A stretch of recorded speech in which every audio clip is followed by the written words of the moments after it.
So this is the Resilient Together, the point, final recommendations presentation.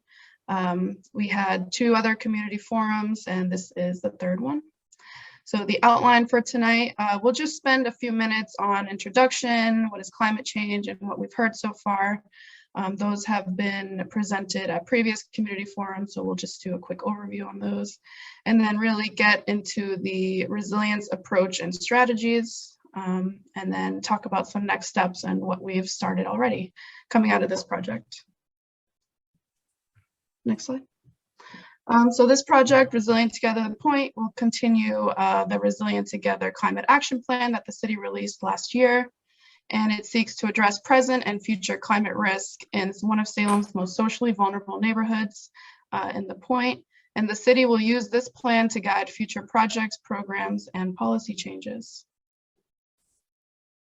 This is the timeline of the project. We started in about September 2021, going through existing conditions. And then in the winter, went over flood mapping and vulnerabilities.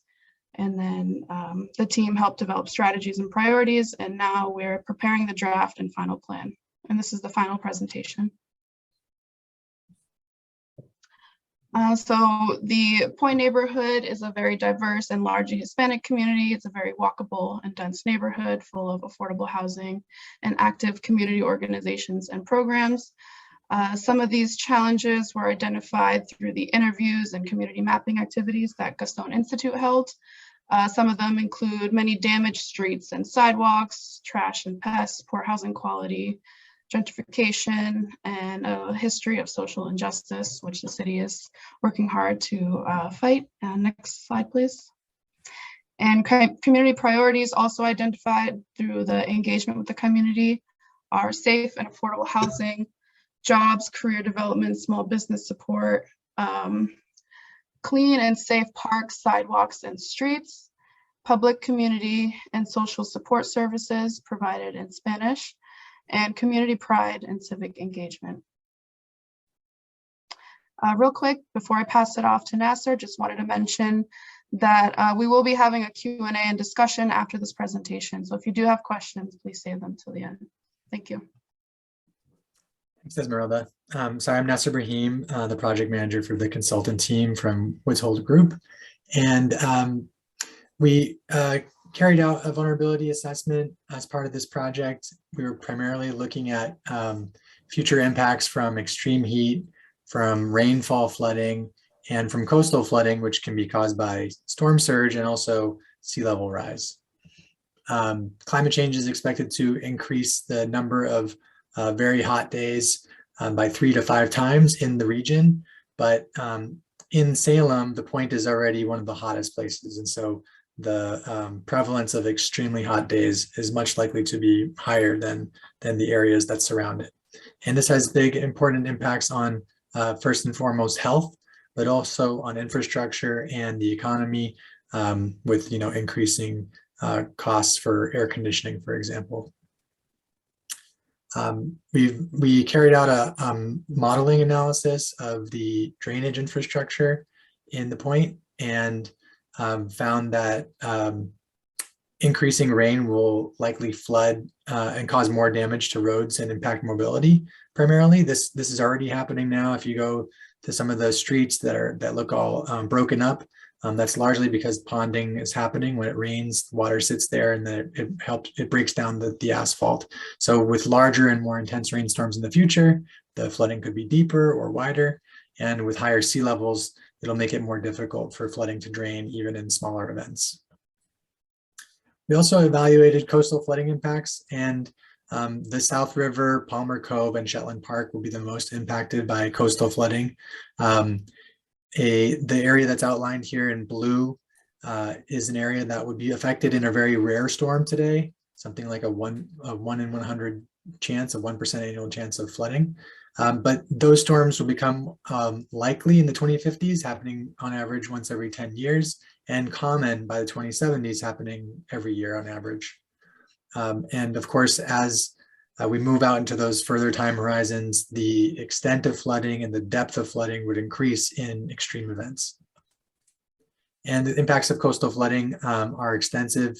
Just in this high-risk area, there are 100 residential buildings and 27 affordable and public housing buildings, lots of places of employment, small businesses, all the recreational parks and harbor walks, all the major bus routes, electricity facilities, the fire station, and several community facilities. We have an extensive presentation that we gave on vulnerabilities, which is available on the publicinput.com/thepoint or /el punto for Spanish websites.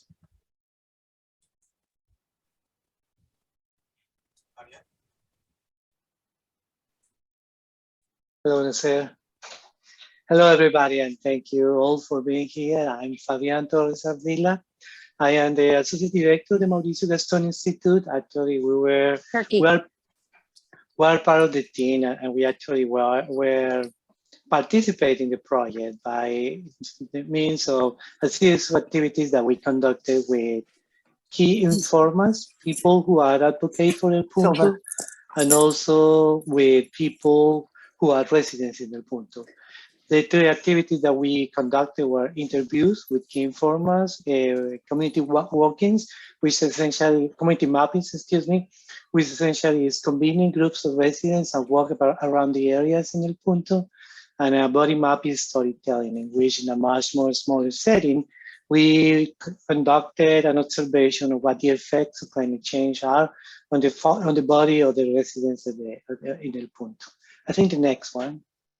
So these are some of the things that we learned. And one of the things that we learned is that in one way or another, the residents are beginning to feel the effects of climate change, and especially in relation to heat, especially in relation to the effects of flooding. They can tell us, and we will witness some of the effects of the rain, how long it takes, humidity, pests. But one of the interesting things is that there's still not that connection between many of the things that are happening and climate change. They are being disconnected. They are being seen disconnected. But the other thing that we notice is that there is a set of priorities in the community that are somehow connected to climate change, but are not necessarily the most, that are a priority for the residents and not necessarily a priority for the projects. I think the next one. So because of this and because of the activities, and in the beginning of our project, one of the main challenges that people told us we were going to have is that it's very hard to engage the residents in El Punto. We found, on the contrary, a lot of interest of residents in El Punto to participate and to be their voice heard. So we came up with a particular framework, which we believe, not yet, which we believe is going to help the city to better and comprehensively address not only climate change, but also many of the inequities that are present right now in El Punto, as well as provide some of the solutions to the priorities or the current priorities that the residents have. You can go next. So I think that the basic principle that around which we organize this framework, and you had to excuse me, I will run over this. We are preparing a much longer project, but essentially what we want to propose is that we shouldn't isolate the climate change mitigation uniquely with the process of dealing with extreme heat, flooding, and the storms. Because if we do that, then we're gonna miss the broader reality that in El Punto, there are a lot of conditions that compound inequality in everyday experience. So our framework is a framework that is essentially based on the assets and the value and the knowledge that the community has. And it's essentially considered 4 big points. The first one is about working to change the perception of what El Punto and its residents are.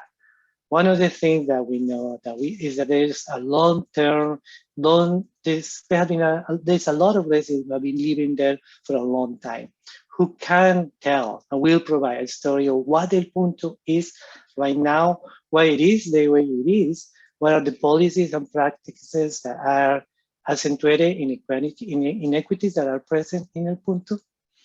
The second thing is about facilitating the process of community empowerment. We believe that in order to create a sustainable development plan for El Punto, the community has to participate in the planning process, in the decision-making process. They have to be able to decide what matters to them and how the funds and the investment should be made in the community to improve the life of the residents.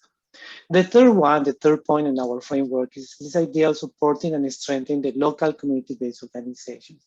There are a lot of existing there are a lot of organizations who are already working with residents in El Punto. However, there's a lack of capacity, and the city in some way needs to find ways to support the capacity of these organizations, because in the end, they are the ones who are actually reaching out to the community. And the fourth point that I want to mention is the idea that right now it's possible to consider very specific interventions that will connect the interests of the residents and the interests of the city in fighting the effects of climate change. You can go next, Nasser. We have a list of some of them. We have a much more comprehensive list in our report, but for example, the specific strategies. There is a huge need to improve the basic infrastructure in the city.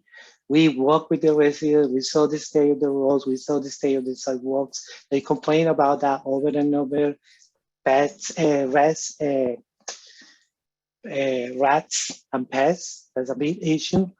The issue of providing a much more effective city services, garbage is one of them, cleaning of the streets, but also the opportunity that there is already to improve and create a green infrastructure plans that develop the community of El Punto and increases the resilience, and at the same time, are inclusive of all the residents in El Punto. Finally, the two other strategies that we think are somehow easy to implement is this Green Jobs Workforce Development Plan, the idea that we can create a plan in which we use the workforce development plan to improve and decrease poverty and economic inequalities in El Punto. And of course, finally, this cannot be happening without the idea of beginning to power share the community with the community, the power share with the community, with the residents of the community, and give them more voice about what the future of the community should be. Thank you, Nas. Thanks, Fabian. So you'll hear some of those recommendations and hopefully get a sense for how they interact with some of the specific kind of proposals or recommendations as part of the overall plan.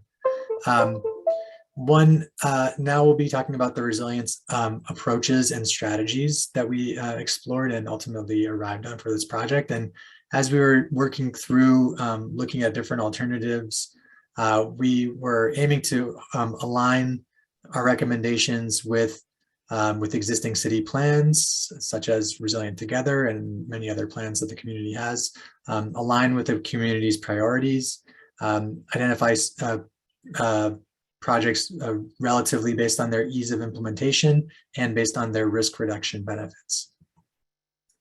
The strategies that we developed, we kind of group into a couple of different buckets. One way of thinking about them is some of them are neighborhood wide and other ones are very kind of zone specific. So those are zone by zone. And then within neighborhood wide, there are some social strategies that are aimed to build awareness and resources for the community in terms of their social resilience. There are policy recommendations or strategies rather that can help people implement adaptation solutions for their buildings to make their buildings more resilient to flooding and heat, and also potentially require through regulations that buildings and infrastructure be built more resiliently. And then also as a separate group of operational strategies, which really have to deal with kind of being prepared for disasters that may happen, being able to respond effectively and speed the recovery after those. And then in terms of zone by zone strategies, these are physical strategies. So it could be infrastructure or otherwise, and green or gray infrastructure. And they include strategies that are aiming to build coastal resilience, to build heat resilience, and to improve stormwater management.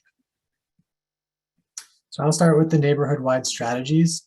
Of the social strategies, these are kind of the three main social strategies that we presented to the public through the second community forum and through an online survey. We through those processes sought to identify what the community's preferences were, and we found that there was stronger support for a resilience hub and for training. So the Resilience Hub here, what it means is to kind of create a place where the community members can go, working with entities, with organizations that the community already trusts, to obtain support and resources and services around the time of impacts like a flood or a disaster or heat wave. The first step to creating a Resilience Hub is to do a feasibility study. We know through Resilient Together, the bigger plan, it was recommended that Resilience Hubs be created. This is the first place where it seems to make sense to do one, and the community is more supportive of it. But the first step really is to do a feasibility study, which could cost in the order of magnitude of $200,000 to $250,000 based on what other cities have done. And this process really works out the details of what services will be provided, what capacities need to be built to provide those services, what infrastructure is needed, or capital investments are needed to make the building and the facilities more able to function during these types of disasters. And so there's a whole analysis process. That's a first step. And then there are various technical resources and organizations focused on resilience hubs that can help support the city. The city can also learn from what other communities in the neighborhood have done, other communities including Cambridge and Medford. And also there's funding available for these types of projects, the feasibility studies and further implementation through the state and through the federal government, which we've identified. In addition to that, on the training side, this kind of aligns well with what Fabian talked about, a workforce development focused on building opportunities and training residents to pursue careers in climate change resiliency and also clean energy and clean climate change mitigation. So some of the other regions in Massachusetts have strong vocational training programs or community college programs that can help people that are interested in these careers to gain the training that they need to succeed, to get certifications, et cetera. The North Shore does not currently. So one thing to pursue is training programs, workforce development programs with the area's academic institutions and vocational institutions. And then another one that we think is worthwhile considering is to create a workforce development grant program. This is something that the city of Boston has done, is to create some small grant programs to help existing community-based organizations and trades organizations, et cetera, to set up these types of training programs and directly provide training and on-the-job experience to youth, to people with disabilities, to veterans, to people with other challenges, so really trying to target those resources to where they're needed most. And similarly, this type of program could be funded through state grants, such as the MVP Action Grant Program, as well as through community development block grants or even the American Rescue Plan funding that's available.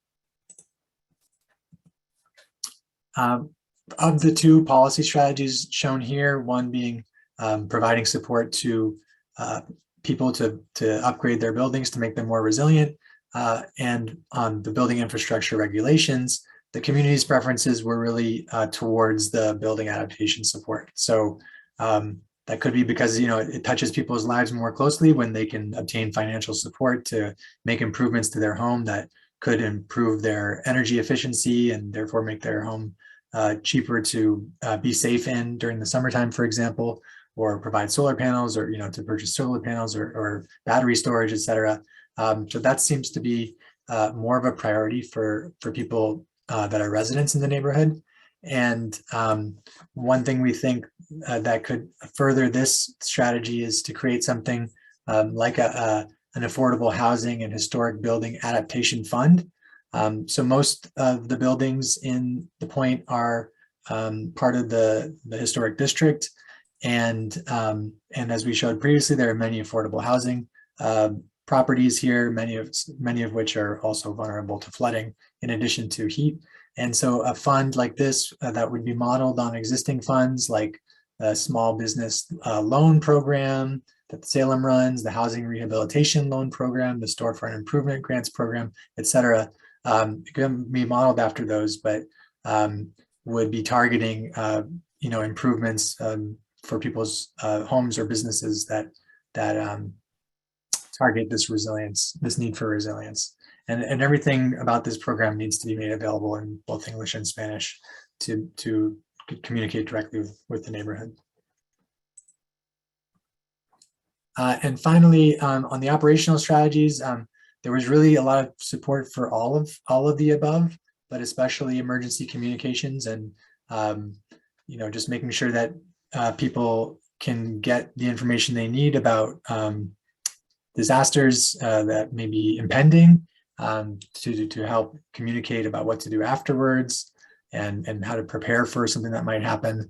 That was a key clear preference for the neighborhood. And the city is looking at some next steps on that front. I'll pass it to Despo now. All right, thank you, Nasser.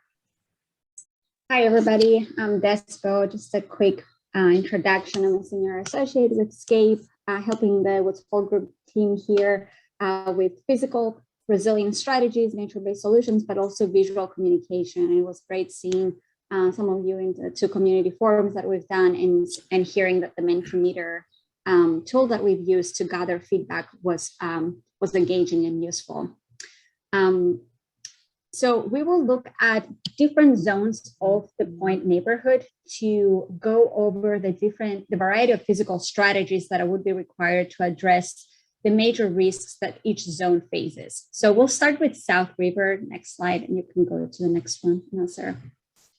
So in South River, one of the biggest risks that the area is facing, as you see in the map, it's the coastal flooding, the extended coastal flooding that impacts several buildings in the Point, including the power substation, and is interacting with bus routes, with critical facilities, and also ongoing projects that we know are planned or have already started.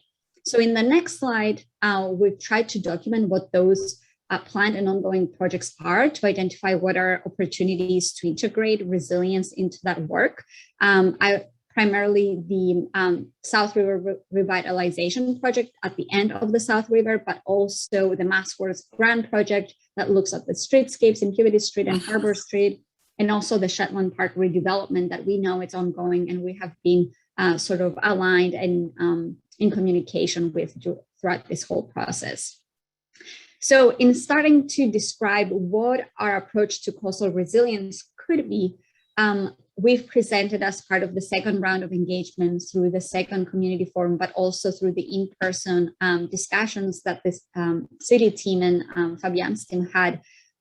We looked at these 3 different ways to approach coastal risk. We can either keep the water out, so build a version of a barrier to keep the water out. We can live with water, so adapt buildings and infrastructure and open spaces to be able to receive water when it's flooding and then allow the water to flow out, and to relocate critical assets. And all these strategies don't have to be select one and that's it. They can all be additive to each other and complement each other. The next slide, you'll see some of the specific example strategies that we've used, that we've talked about in the second community forum. There was a preference for keeping the water out with some sort of a barrier in this location, building level adaptation and adaptation of open spaces, and limiting new development or redevelopment in areas of high risk. So specifically for South River, we looked at how to incorporate a line of protection that connects the high point on Lafayette Street with a high point on Concord Street, and therefore creates a continuous alignment that would keep floodwaters from coming into the Puberty Street area.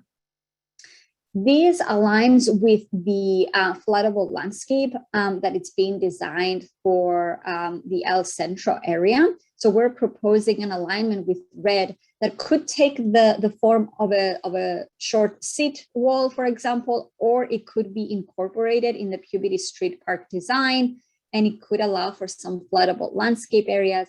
It could then follow the existing harbor walk along the shore, or as you see in the bottom left corner of the image, it could sort of taper back and allow for additional floodable landscape and activated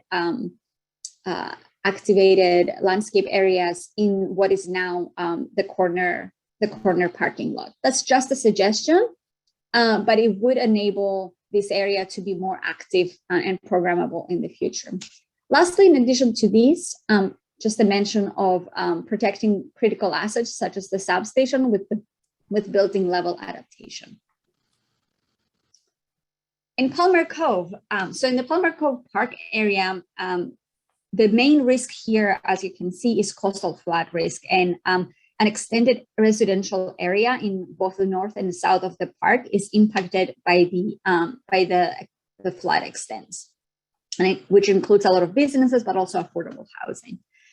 We acknowledge the Shetland Park redevelopment that is ongoing, and also the Palmer Cove Park renovation phase 2 that is planned to happen. And as we've spoken to the team, there is an emphasis in stormwater management, which is great, and it will definitely be needed in any type of coastal resilience intervention.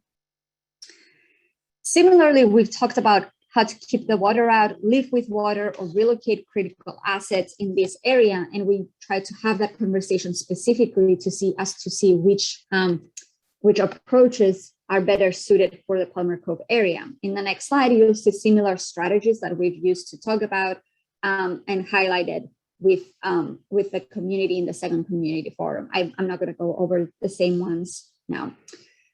Specifically for Palmer Cove, there was a desire to maintain, to protect along the coast to the extent possible, but also maintain that visual connection with the water and the ability to experience that feeling of going out into the water and seeing the water and being able to touch the water. So as you see here in this illustration, the red line represents what we call the line of protection, as we mentioned. And in this alignment, it suggests that it would follow the coastline along Shetland Park.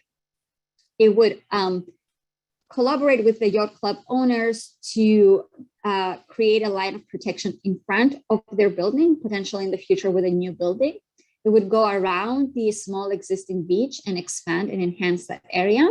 And then along the Pioneer Terraces houses, it would create a living shoreline component that would tie back into high ground to the south portion of the image.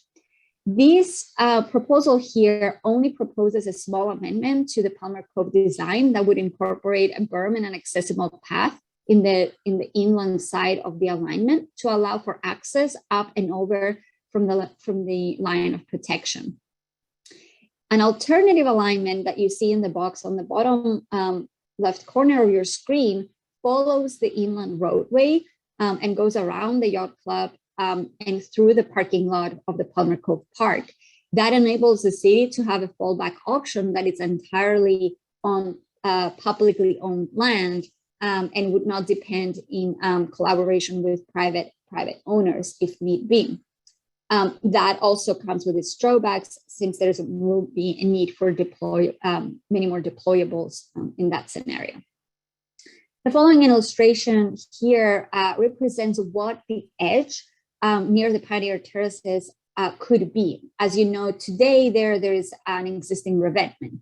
So there is an opportunity here to definitely rethink the existing revetment or replace in place or adapt the existing revetment to create a line of protection that allows people to access it with ramps up and over to access and get close to the water. As you can see here, the two portions of this re-envisioned revetment could include an intertidal habitat shelf that could accommodate intertidal vegetation, an accessible public get down, and also an intertidal habitat along the lower portion of the revetment with armor units and tidal pools. Next slide.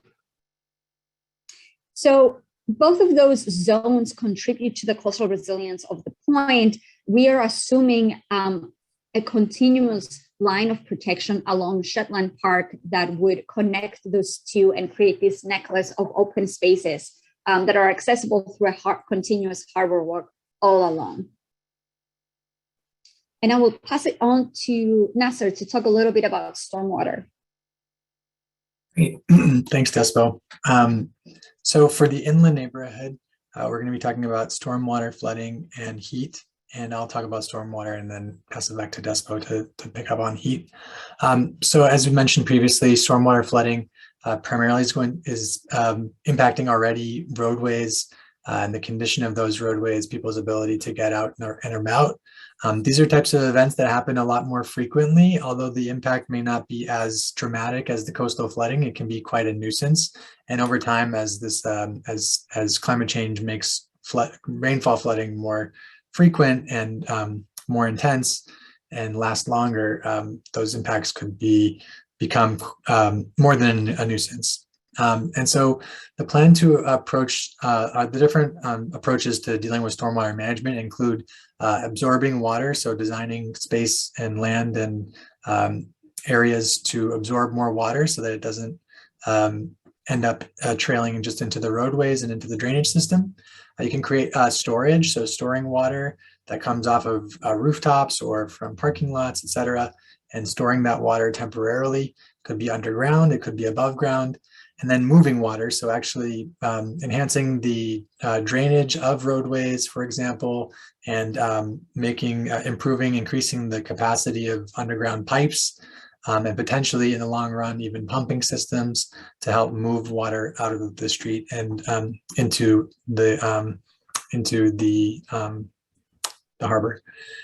So these are some of the visuals and strategies that we are presented to the community, and of them, there's a lot of support for a lot of different kinds of strategies, a lot of support for increasing permeable surfaces and greening the neighborhood in ways that will help reduce flooding from rainfall, collecting water from roofs and other surfaces, and preventing trash, so dealing with the trash issue that Fabian talked about, and helping to prevent trash from blocking drains and creating pest issues, and also fixing the roads. This was a really big one for people, fixing the roads and sidewalks so that they drain better, and that can help to keep them in good condition for longer. So representation of kind of the whole neighborhood. Our approach here, one of the recommended next steps for this, for dealing with stormwater management as well as for heat, is to do some more detailed modeling of different alternatives. That was not part of this phase of the project, but an important next step to really hone in and target specific interventions. But following on kind of good engineering judgment and just the opportunities that we've found in the neighborhood, we've identified opportunities here for stormwater retention under green open spaces, like the different parks that are identified in these areas. We've identified also this opportunity area here, the large parking lot, which could be turned into a stormwater management asset. The existing outfalls from the drainage system currently don't have tide gates on them, or they have tide gates that are not functioning properly, that are broken. And so replacing tide gates that are broken and adding new tide gates will help to save some capacity in the drainage system, especially when sea level rise is occurring, to prevent the drainage system from filling up from the ocean and leaving less space to drain water from the streets. The drainage pipe system is shown here. You can see that there are a number of streets that don't actually have any physical drainage systems, and that means that water has to go somewhere, and it's draining to the other areas, and in some cases causing ponding. In some cases, there's just not enough capacity in the pipes to really move the water out fast enough. So enhancing drainage pipes where they exist and maybe expanding them, increasing the capacity of those systems. There's also a few, not so many, but a few larger parking lots where there are opportunities to increase stormwater management purposes of those spaces to make them multifunctional. And there are a lot of flat roofs, which could be used as potentially blue roofs, which would help to capture some rainfall that falls on them. And that also has a cooling benefit, which is a positive for heat mitigation as well. And then as what we discovered is just also that Shetland Park's drainage system is not sort of modernized, and as part of the redevelopment, it's very important that they modernize that system with both green and gray stormwater management infrastructure, so that it's not both vulnerable and potentially a harm for the community. And then we've also shown some existing sidewalk trees here. So we wanted to kind of visualize what this might do for a specific street to give you a sense for what interventions might be possible at scale. This is not a specific project that the city is planning to implement tomorrow. It's a recommendation for how you could approach the narrow streets that exist in the point and enhance them. So what we're showing here, for example, is the existing sidewalk is very constrained, and so there's not a lot of, it's not very accessible in general, and it's very challenging to locate new stormwater management infrastructure. So you can see here that we've proposed an expanded sidewalk in this area, which would narrow the driving lane, but still preserve parking on both sides of the streets. We've added here accessible crosswalks, which are very important from what we heard from people in the neighborhood. And in places, not everywhere, we haven't turned all the parking spots into green stormwater infrastructure, but in places where the opportunities exist, there could be a trade-off between some parking and opportunities to, for example, create bioswales, which can help to take the excess water that comes from the road and help water those plants and trees. And also, for the purposes of this illustration, we removed an existing building to show, when you are next to a parking lot, for example, or an alley, how you can integrate sort of edge gardens and trees into that landscape to help also trap and clean rainfall. And so what does this look like on a rainy day? You can see here we've got some blue roofs incorporated here that helps reduce the amount of water that gets to the street in the first place. Once water hits the sidewalks, they're draining properly towards the road. The road itself is draining properly towards more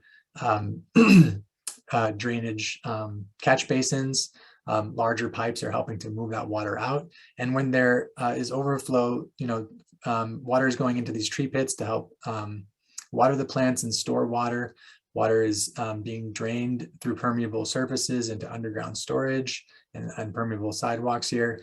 And even in open spaces, like in this case, this is Mary Jane Lee Park, but there could also be opportunities for integrating rainfall, stormwater management into those types of infrastructure, as well as catchment water storage systems. Right. So in addition to stormwater flooding, the inland residential core, it's also seeing the effects of extreme heat in the future. In this map that is illustrating land surface temperature, you can already see how the existing open spaces such as Lafayette Park or Mary Jane Lee Park, especially Palmer Cove Park, really provide a cooling space of open space that is really valuable during extreme heat events. But also on the contrary, you can already see existing parking lot areas to be some of the hottest points in terms of paving in the point. So keep that in mind as we go through the next. Similar to the previous map, we looked at planning ongoing projects. We understand there is the 2022 paving plan and the Green Gateways Cities program that it's ongoing, and it's addressing the same area. So how can we approach heat resilience? Well, there are a few different things we can do. We can think about strategies that provide heat relief, meaning in our bodies, we can feel less of the heat that exists in the urban environment. We can also mitigate heat, meaning we can try and reduce the actual degrees of the built environment and the surfaces around us that we inhabit. And thirdly, we can plan for the increased energy demands and plan for energy resilience to be able to accommodate those increasing needs into the future. Specifically, some strategies that we've discussed as part of previous conversations in relieving heat, especially helping people make indoor spaces cooler and safer when it's hot, but also providing more indoor and outdoor public spaces for people to go and cool down when it's hot. In mitigating heat, strategies that make it more comfortable and safer for people to be outdoors in the neighborhood when it's hot. You see the awning and the tree plant is portrayed in that photo, but also how to adapt buildings and open spaces to reflect as much of the heat as possible with wide roofs and light asphalt that is able to reflect that heat. Lastly, in terms of energy resilience, how can we help residences and businesses keep their lights, air conditioning, and fridges running during power outages, or help save money on their summer energy bills? From that, some of the strategies that we represent here in this diagrammatic drawing are looking on how to improve the number of strategies in all of those three buckets. I want to highlight those horizontal wavy lines.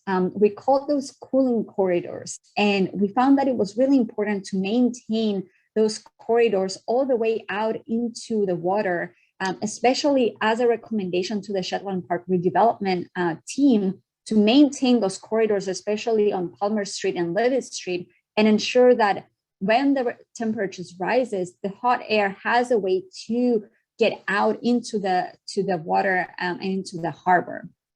In addition to those, we're proposing here that Lafayette Street and Congress Street can become what we call cool streets. So with a combination of tree planting when possible, awnings, light pavement, and also sheltered bus stations, those can become cool corridors where people can walk up and down, ideally continuously in shade, or at least not in exposed high temperature paved areas. Another area of opportunity are parking lot improvements, where we can incorporate cool paving and stormwater management, but also renewable energy capture. With the purple sort of icon, you can see proposed locations for outdoor cooling stations, primarily in existing open spaces. And with the pink symbol there, you can see proposed locations on building strategies where we can provide indoor cooling centers. Those are merely 4 suggestions, and you see them highlighted to the right here. For example, the North Shore Community Development Coalition, or the El Punto Art Museum, the Salem Pantry, the Salton School can all become those 5-minute accessible indoor cooling centers. Lastly, with the purple outline, the white on the buildings, those are some existing flat roofs that are not white currently. So we're proposing converting those into white roofs. And then lastly, the parking lots and the additional opportunity area near the Congress Street parking lot for more planting and more cooling stations. The next illustration here, it's the same illustration that you've seen before, but now the same components that were able to provide stormwater management, we can now see them through the lens of heat mitigation. So starting from the building, you can see how white roofs are able to reflect heat, support for energy resilience for AC units to keep home cools, but also then we can intervene in the public right of way and into the streets. Here, we've taken a closer look at the orientation of the streets in the point. And typically in the summer months where the heat is more extreme, the south side of the street is typically cooler because it receives the shadow of the existing buildings. So one thing that we did here, as Nasser proposed, is we tried to extend and expand the sidewalk on that area to leverage the shade that is already in the public right of way. On the north side of that same street, where we know that's the side of the sidewalk and also the building facades that are mostly exposed, this is where we propose to implement tactically and where there is an opportunity, a few bioswales with planted trees that could provide shade both to the sidewalk, but also to the building facades, hopefully bringing the temperature down. Additional elements that you see here are reflective materials and light cooling materials for the asphalt and parking lots, but also this idea of the cooling corridor and the street and the view that you see opening to the water at the end of the street and allowing the heat to escape during the summer. Next slide. So all of these strategies in all of these 7 different buckets that Nasser and I and Tim presented here really come together in this image where you can see represented a lot of the coastal resilience strategies that create this necklace of open spaces around the point from the South River all the way to Palmer Cove, but also this green and cooling grid that the 2 main streets, Lafayette, Congress, and also the many cross streets through the neighborhood can provide with a combination of different strategies to manage stormwater and provide heat relief. And here as a recap, I don't know, Nasser, if there's anything you want to say on the strategies. Social strategies, strategies around policy, operation, but also physical strategies in combination can amount to the image that we've seen. And I'll pass it on to Kate for next steps.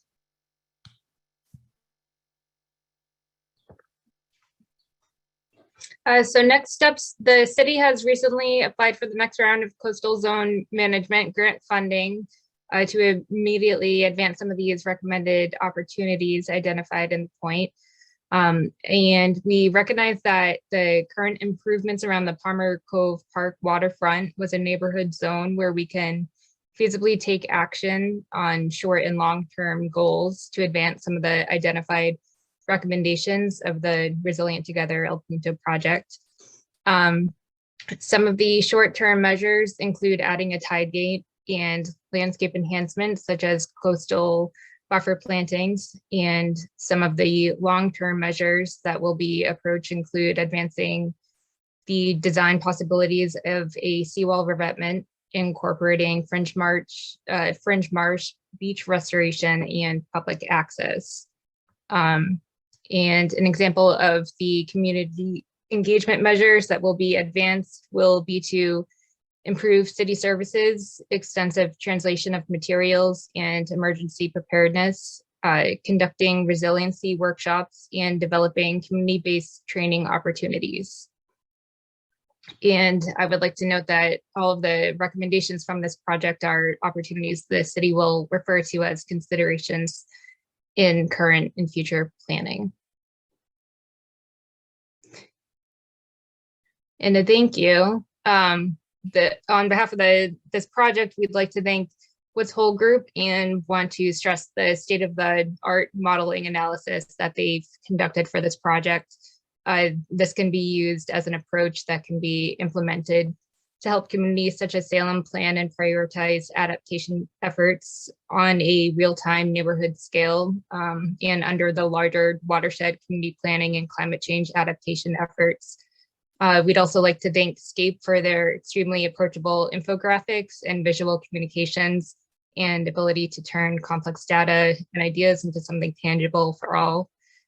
We'd also like to thank the Gaston Institute for their extensive outreach and engagement strategies and momentum forward. And we would also like to thank all of the community partners, community members, and residents of the point for their participation, as well as city staff and departments. And we look forward to collaborating on the next steps. And we would like to open for any questions at this time.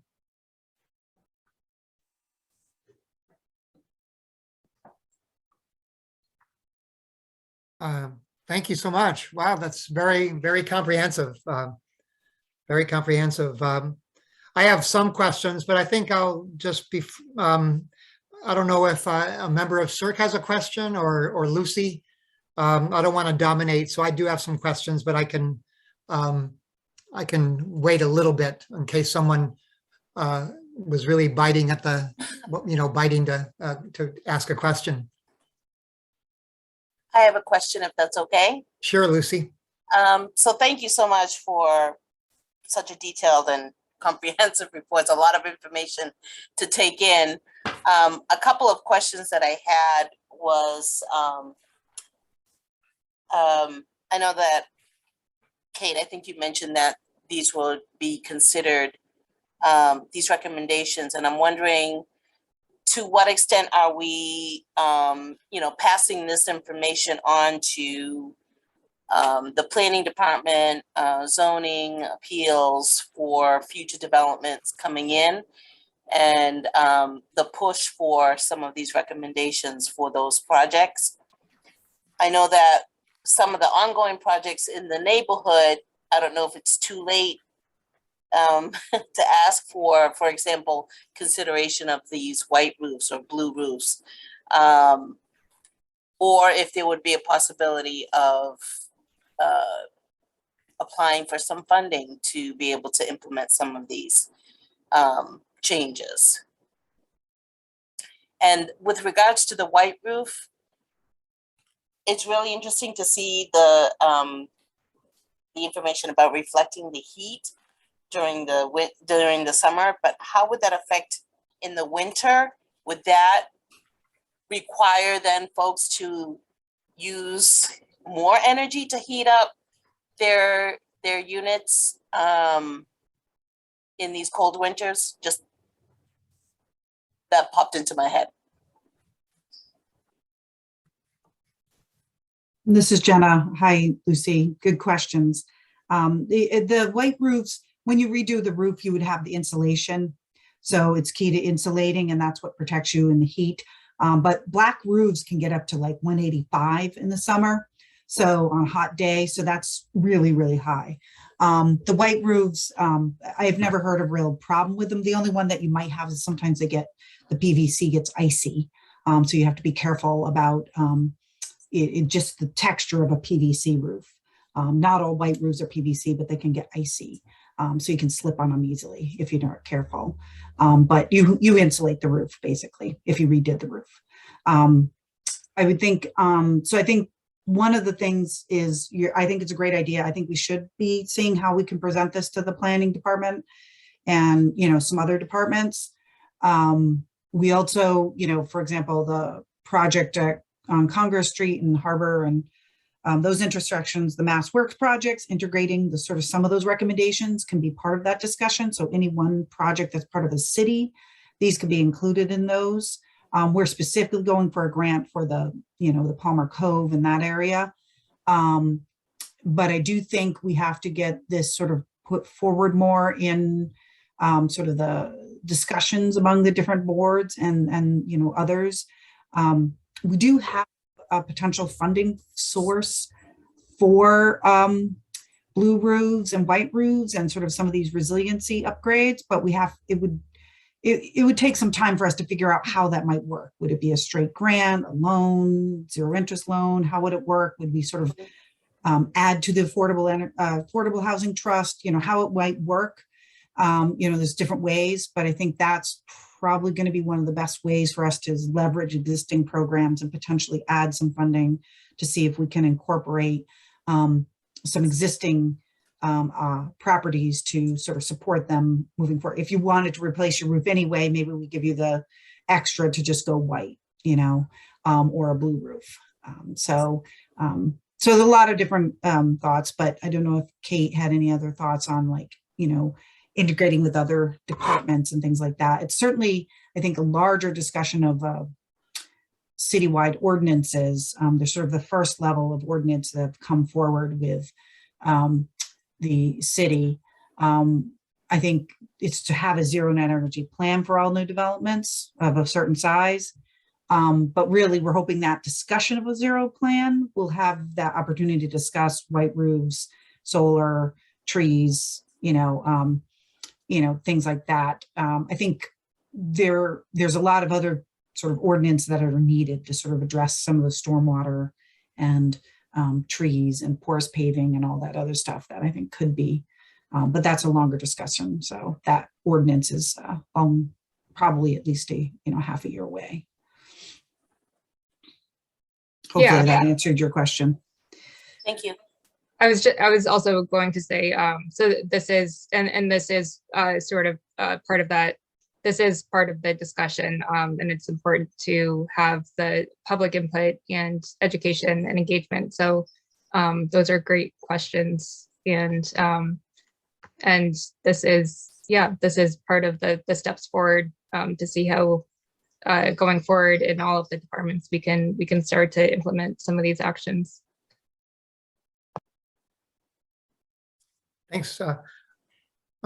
Just to support Jenna, in terms of Lucy's question, the research has been done, modeling research of that, like energy use, winter, summer in a mid-latitude climate, and optimizing for the summer always kind of, it wins out with energy costs because of AC, electricity to drive AC versus the winter, which you can insulate for.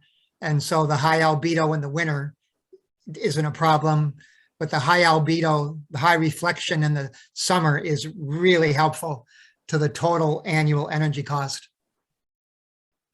I have a question. Nasser, could you put up the stormwater management map? Yes. Thank you very much. It's something I worry about, so I just want to express a worry that I have. So this one. So everybody, so over here is Canal Street on the left. So what I worry is sea level rise with a big storm at high tide like we've had. And I live in the South Salem neighborhood, and I have seen the storm covers, the storm drain covers on the street pop up because of the water. So Nasser and Despo and Fabian, what I sometimes worry about is the flooding that would be introduced from Canal Street going outward.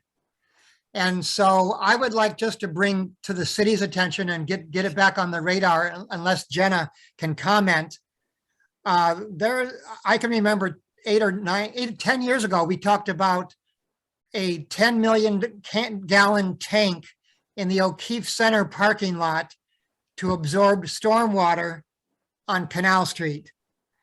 And I think I worry about that. I worry about the South Salem neighborhood, and even to the point being flooded from that direction.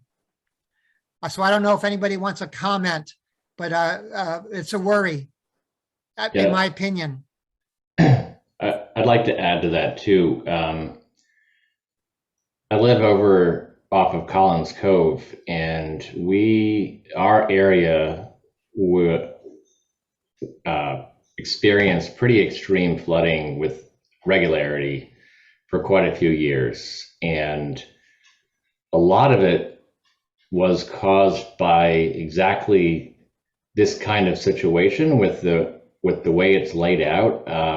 If you look at the flows, there's only a couple of points where everything flows into it, right? It's almost begging for automatic choke points. And it only takes one spot. First off, it's so easy to the whole system to become overwhelmed because of the way it all goes to these outflows. And now in our case, it did end up, partly it was a tide gate issue, but largely it was kind of analyzing where all the water was coming from and looking for ways to divert it into outflows that were underutilized or less likely to be overwhelmed. And it ended up that the city did not have to invest an extraordinary amount in order to largely mitigate the flooding. Like we used to get flooding, I would say 6 times a year. And I mean like a foot of water in everyone's basement. occasionally it was even worse. And then one time everyone had about 4 or 5 feet of water. That was fairly devastating in terms of just absolute, property loss.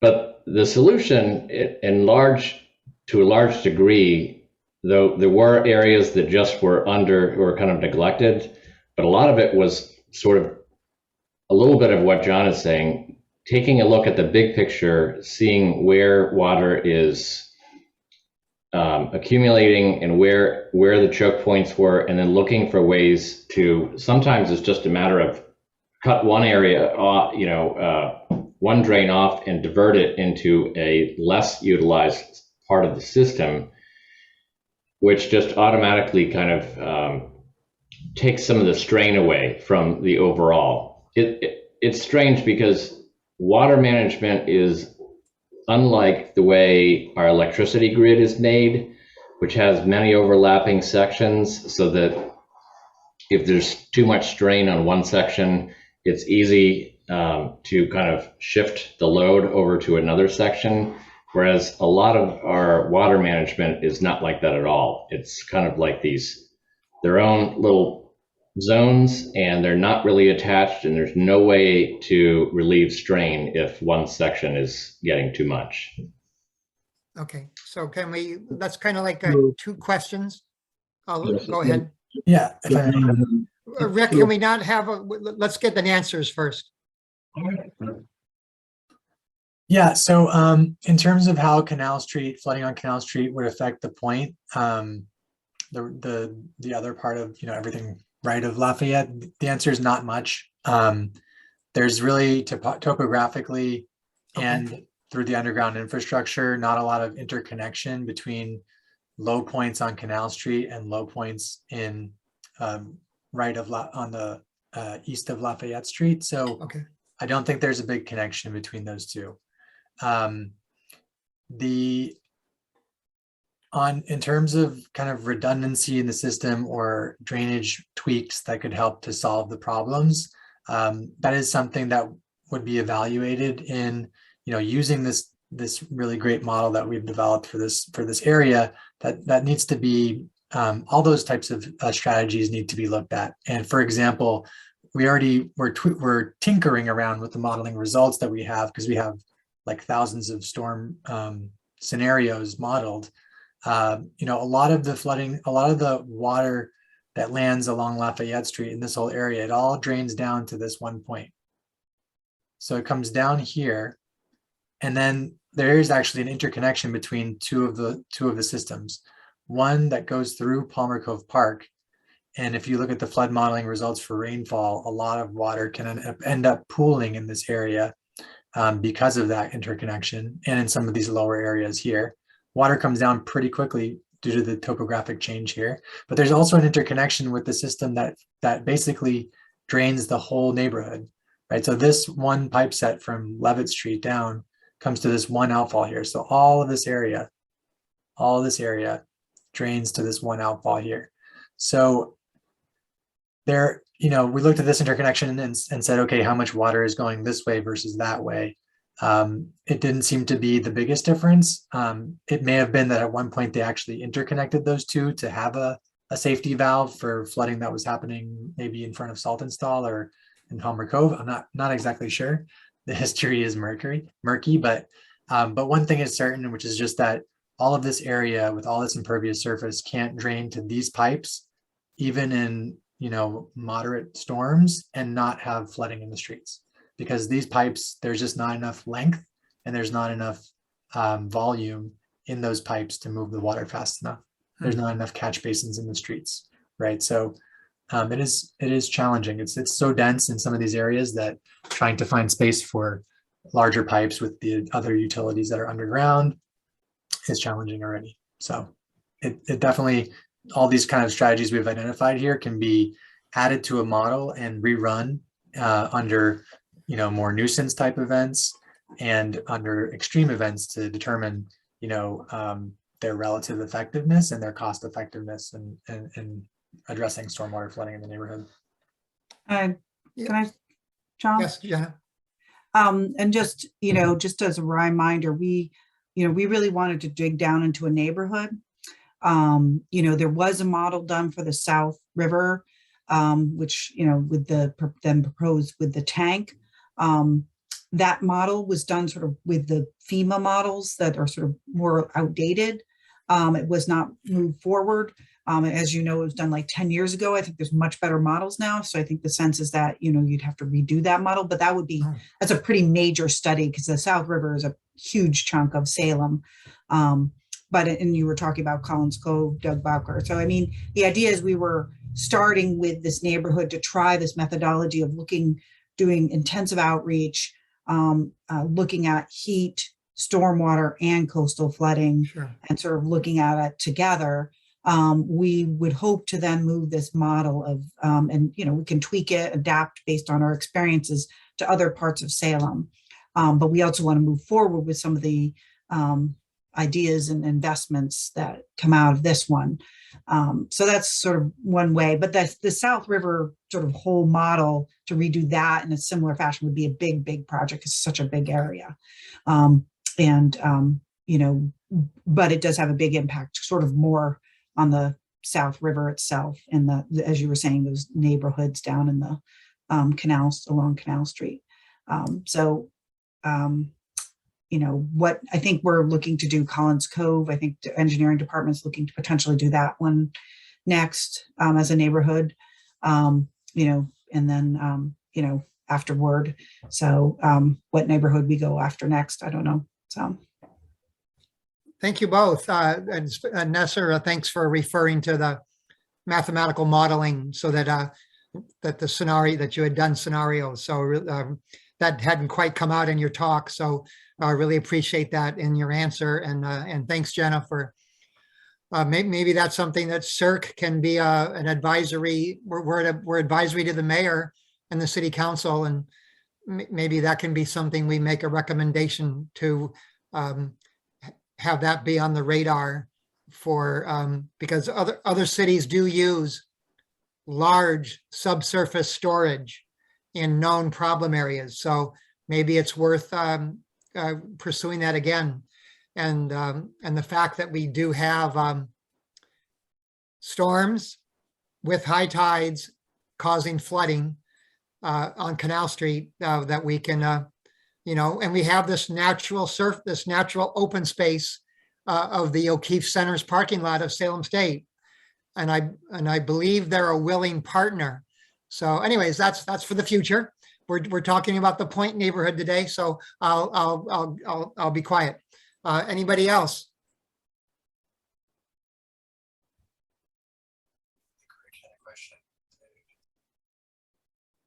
Well, I have another one. I think, let's see who it was. With the was it Nasser? I believe you did the awareness and participation. I was trying to keep notes of when each of you were speaking.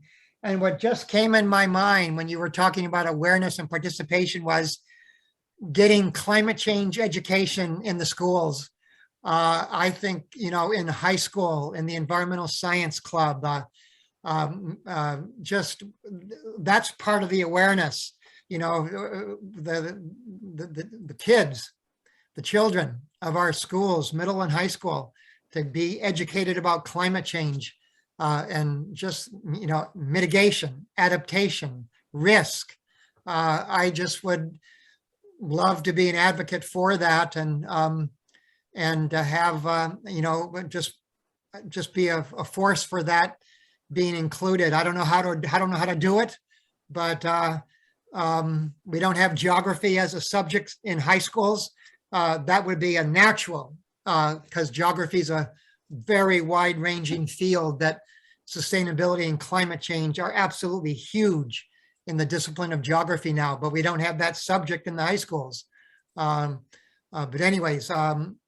Yeah, I can tell you, I guess, some good news. One of our partners in this project is Salem Sound Coast Watch and Barbara Warren, and they actually are in Salem schools educating kids about climate change. So there are programs targeting kind of youth in in education. What there's less of, which we talked about, is kind of for, you know, working adults to get trained in the things that we were talking about, you know, that need to scale up, like white roofs, or, you know, constructing shoreline protection. You know, these are fields that are, and not just these, but also public health. You know, there's a lot of connections between job opportunities of today and the future, and the unfortunate impacts that we're going to be experiencing, and ways to try to limit those impacts by reducing,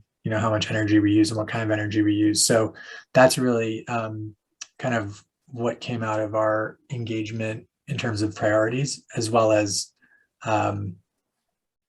some of the other strategies for social, you know, resilience hubs and things like that seem to be more of a priority for the residents themselves, who I think are looking for some things that are more tangible than, you know, just school education, for example. Thank you. I had a question about resilience hubs. I was just wondering, I could sort of infer what you were talking about and via some of the pictures and illustrations and things, but I was wondering if there were working examples that you might be able to cite. And you don't have to explain everything now, I can go look it up too, but I wasn't really familiar with the term, so I was wondering, like, maybe what would be an example of how we might implement that. Yeah, I mean, there are different examples depending on the specific needs of communities. So in the city of Cambridge, Cambridge Community Center is a resilience hub, or is working, you know, is working actively and has been for a couple of years now on becoming a resilience hub. So they're focused on, for example, youth programs and mental health awareness. So they have kind of these programmatic focuses on something particular for their community, but they're also, you know, getting solar and storage so that they can be a resource for the community and the specific, you know, parts of the community that they serve during, you know, power outages, or, you know, they're also provide cooling during heat waves. So they're kind of providing these multiple functions. So they're serving an everyday purpose, much like the community organizations in the Point already are, but they're also being prepared for extreme events in terms of their infrastructure, in terms of being able to continue to operate, and also providing additional services, or being a coordination spot for other partners that are also trying to provide services. So American Red Cross could come to a resilience hub as their kind of point of outreach, instead of trying to figure out where to go to set up shop after an event to provide support and resources. There's also different examples, like in Northampton, where they're dealing with a lot of homelessness and also mental health and drug abuse and things like that. And they wanted to build a whole resilience center that had sheltering space and a bunch of other services all co-located in one building. So that's a different model of kind of building a whole new facility and planning it around, again, everyday services, but also providing these types of emergency services before, during, and after events. So does that help to clarify? Yeah, no, that's really helpful. I kind of want to add to that too.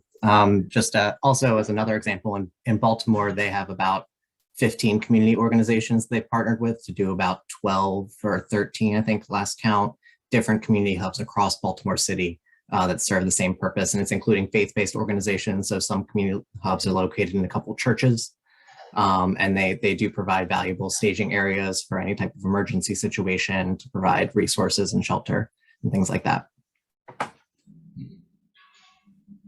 Are there any locations already within the Point that have been identified as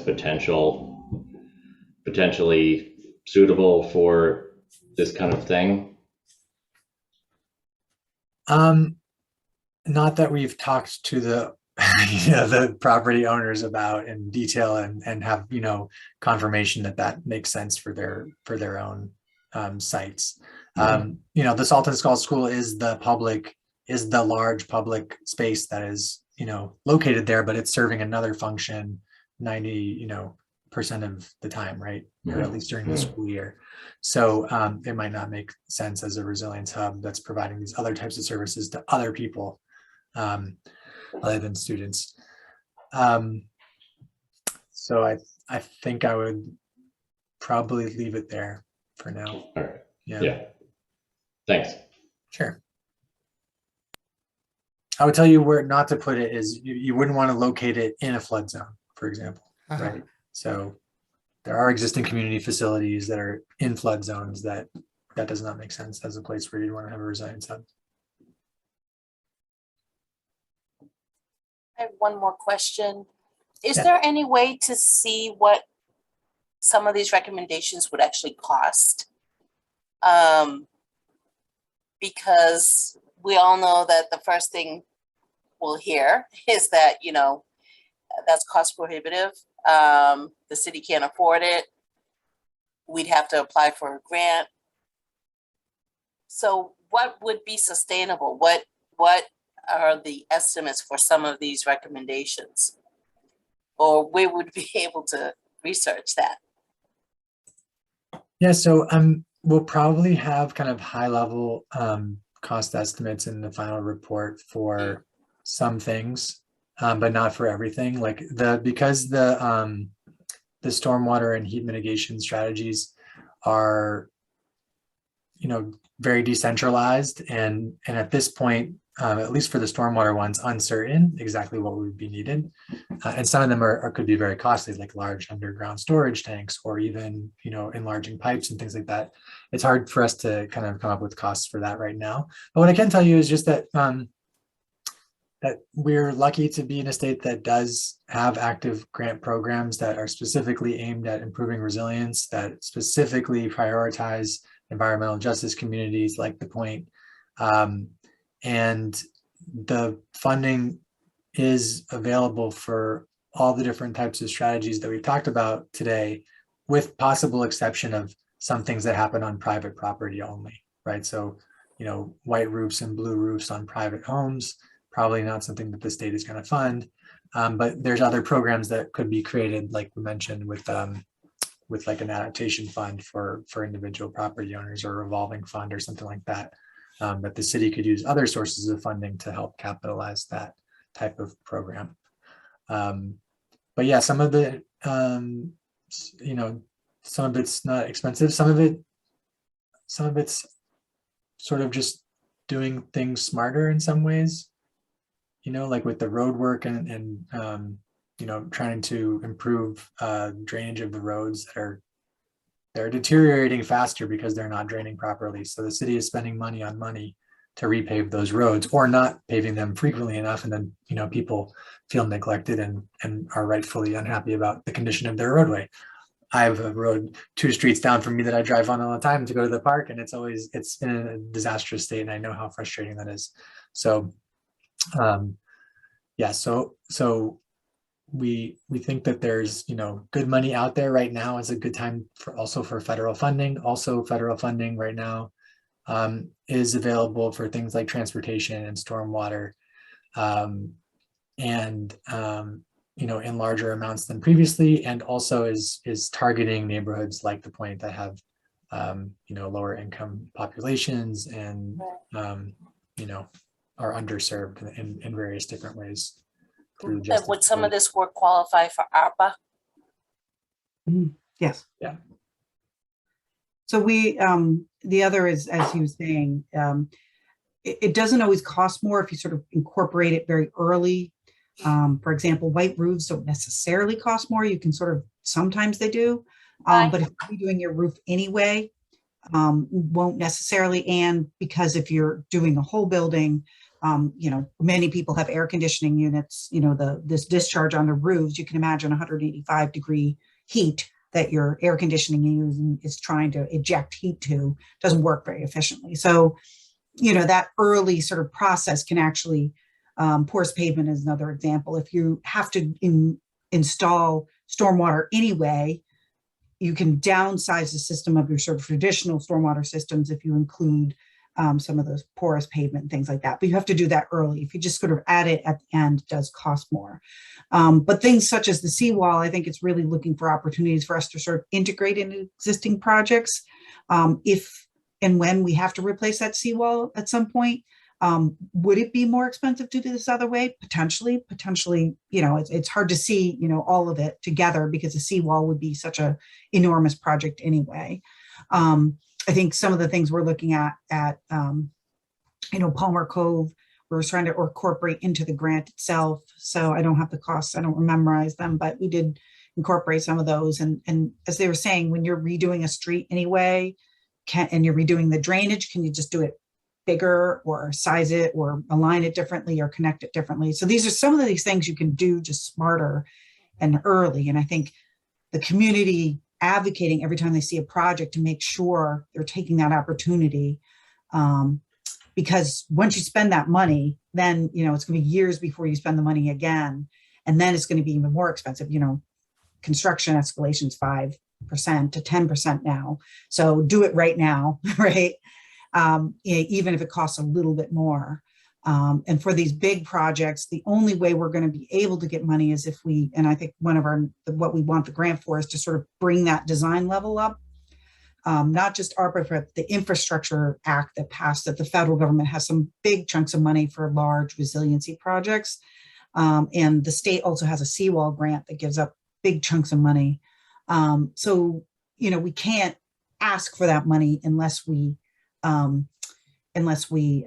get some good cost estimates and an alternative that's embraced by the community. The other thing to note is that I think it's harder and harder to get these chunks of money without incorporating these things.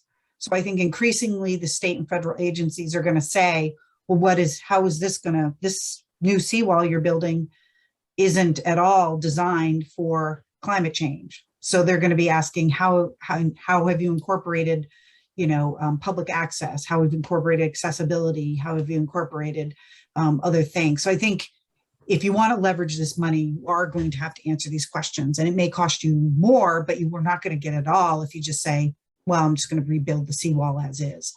You're less likely to get that money. So then it's all on the city to pay for it versus trying to get a match. So I know it's a long-winded question, but I think it's good. We do have some preliminary cost estimates for some of the smaller things. We can certainly come up with some for like white roofs versus the other, and some of these other small things in homes and private property. I think if we get this grant, then we can sort of parse out some of the larger infrastructure improvements cost. Thanks, Jenna. So I have is Stacy still available, or is Esmeralda available? Yeah, I'm here.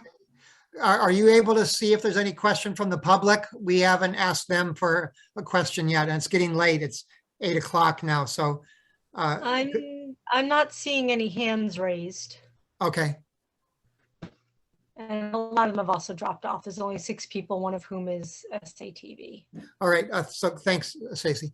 So Nasser, Despo, and Fabian, just thank you so much for your just comprehensive, engaging, and really informative presentations tonight. All 3 of you worked well together and stayed so long for our question and answers, so we really do appreciate it.